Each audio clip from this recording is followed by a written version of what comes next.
BRS MLA Harish Rao మాట్లాడుతున్నారు. ఆ live చూద్దాం.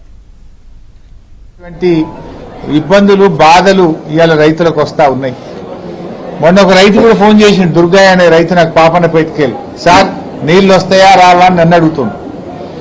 ఏం చెప్పాలి, కాంగ్రెస్ పాలనలో ఏం అర్థమైతలేదు సార్, మేము నారు పోసుకోవాలన్నా వద్దా సార్, ఎట్లా సార్ అని దుర్గయ్య అనే రైతు నాకు ఫోన్ చేసి పాపన పెట్టుకెళ్ళి అడుగుతా ఉన్నాడు.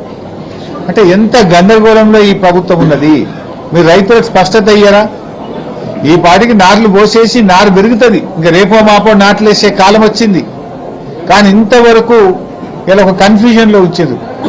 అంటే అసలు చెప్పుకునే దిక్కు లేదు, ఎవరు రైతుల బాధ వినే పరిస్థితి లేదు. ఇక్కడ ఈ ప్రభుత్వం మొద్దు నిద్రపోతా ఉంది, రైతులకు స్పష్టత ఇచ్చేటువంటి పరిస్థితి లేదు. అందువల్ల మేము ప్రభుత్వాన్ని డిమాండ్ చేస్తా ఉన్నా, తక్షణమే రైతులకు యాసంగి పంటకు నీళ్ల విషయంలో స్పష్టత ఇవ్వండి, లేదంటే క్రాప్ హాలిడే ప్రకటించి రైతులకు నష్టపరిహారం అని ఇవ్వండి, డబ్బులు ఇవ్వండి. ఇది గవర్నమెంట్ ఫెయిల్యూర్.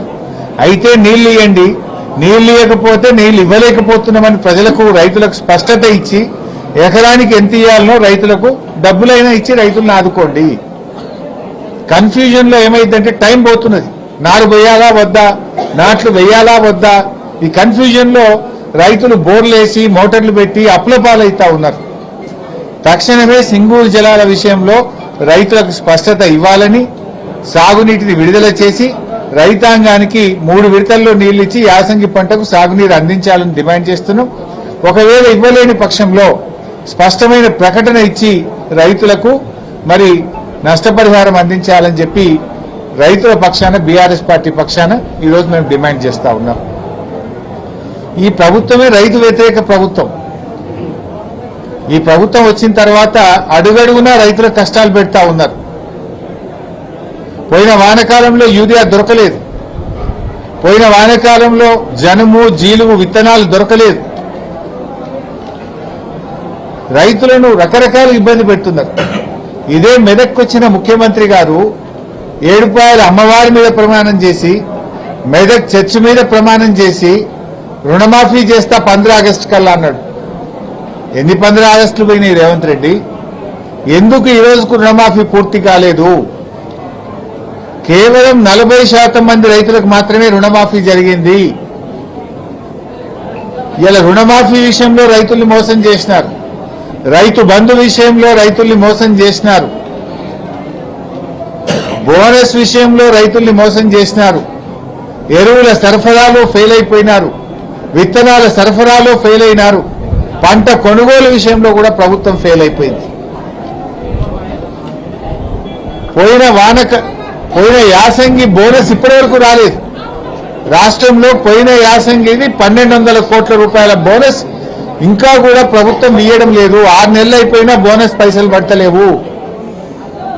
ఈ వానకాలం బోనస్ కూడా 600 కోట్లు బకాయి పడ్డది ప్రభుత్వం. పేరుకేమో 24 గంటల్లో వేస్తున్నాం, తెల్లారే ఇస్తున్నాం అంటున్నారు. నెలలు గడిచిపోయినా యాసంగి బోనస్ బల్లే, వానకాలం బోనస్ బల్లే. యాసంగి 1200 కోట్ల రూపాయలు పెండింగ్ ఉంది, యాసంగిలో ఈ వానకాలం 600 కోట్లు పెండింగ్ ఉంది. 1800 కోట్ల రూపాయలు బోనస్ ఈ రోజు కూడా పెండింగ్ లో ఉన్నాయి. ఈ బోనస్ డబ్బులు ఎప్పుడు ఇస్తారు అని రైతుల పక్షాన్ని నేను అడుగుతా ఉన్నా. తక్షణమే రైతులకు ఇవ్వాల్సిన 1200 కోట్ల రూపాయల బోనస్ విడుదల చేయాలని డిమాండ్ చేస్తా ఉన్నాం. ఇప్పుడు యాసంగి కూడా రైతు బంధు ఎప్పుడు ఇస్తారు? ఇంకా ఆల్రెడీ పంట సీజన్ స్టార్ట్ అయింది, రైతులు దుక్కి దున్నుతున్నారు, చేను రెడీ చేసినారు, నార్లు పోసినారు. మరి పెట్టుబడి సాయం అనేది మొదట్లోనే ఇవ్వాలి కదా. మరి యాసంగి రైతు బంధు ఎప్పుడు విడుదల చేస్తారు? ఇంకొక వైపు వ్యవసాయ మంత్రి ఏమో చిన్న చిన్నగా లీకులు ఇస్తున్నాడు. ఏమని? మేము యాసంగి రైతు బంధు సాగు చేసిన వాళ్ళకే ఇస్తాం,